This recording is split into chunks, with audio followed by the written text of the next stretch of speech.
semuanya, nama saya Delisha Darlina dengan NPM 2341119 dari kelas 1 BUMJ yang pada hari ini akan menjelaskan tentang rangkuman karma dan kelahiran kembali yang dengan menyimak dua video yang dibawakan oleh Biku Utamo dan Bapak Cornelis Wawer.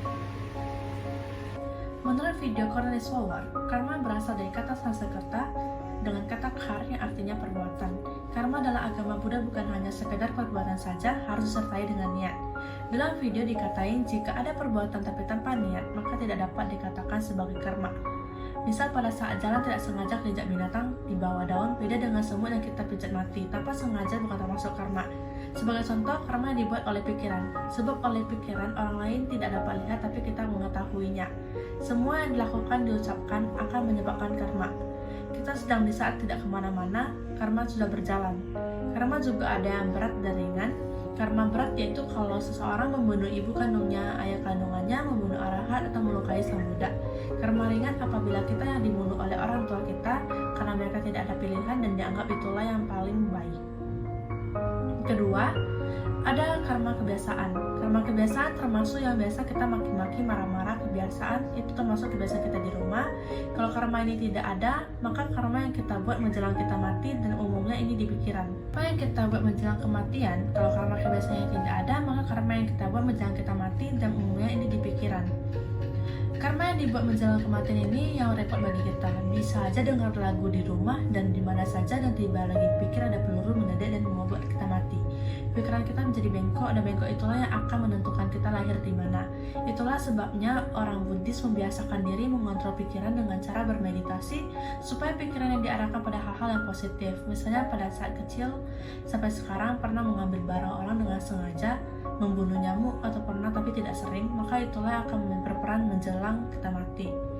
Waktu matang karma berbuah diterangkan di dalam Visuddhimagga. Karma yang kita buat pada kehidupan sekarang akan berbuah pada kehidupan sekarang dan ada juga yang langsung berbuah. Maka apa yang terjadi pada diri kita, karma yang kita memengaruhi lampau ataupun sekarang. Membunuh orang tidak dapat ditingkis.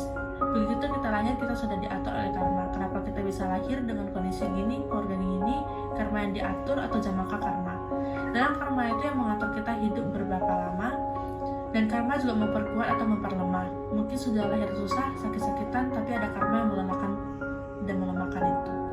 Video yang kedua yang disampaikan oleh Biku Utamo.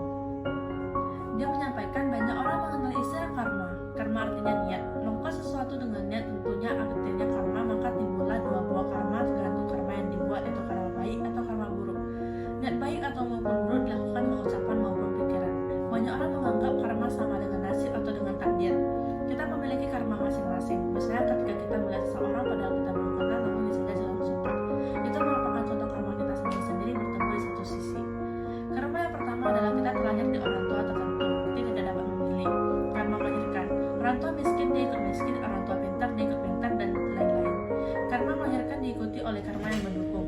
Orang tua pintar, anak pintar. Selain ada karma melahirkan, ada juga karma yang mendukung. Ada juga karma yang mengurangi. Karma baik maka orang tuanya kaya raya, dia lahir di situ, itu adalah karma melahirkan. Karma mendukung, ia lahir dalam bentuk fisik yang bagus. Perilaku jelek atau walaupun mengerti dharma tapi dia suka mabuk-mabukan, ini karma yang mengurangi. Akhirnya ada kecelakaan, mengubah karmanya setelah bangun jadi lupa atau berupa sifatnya. Ini kenapa? Karena sudah ada karma yang memotong.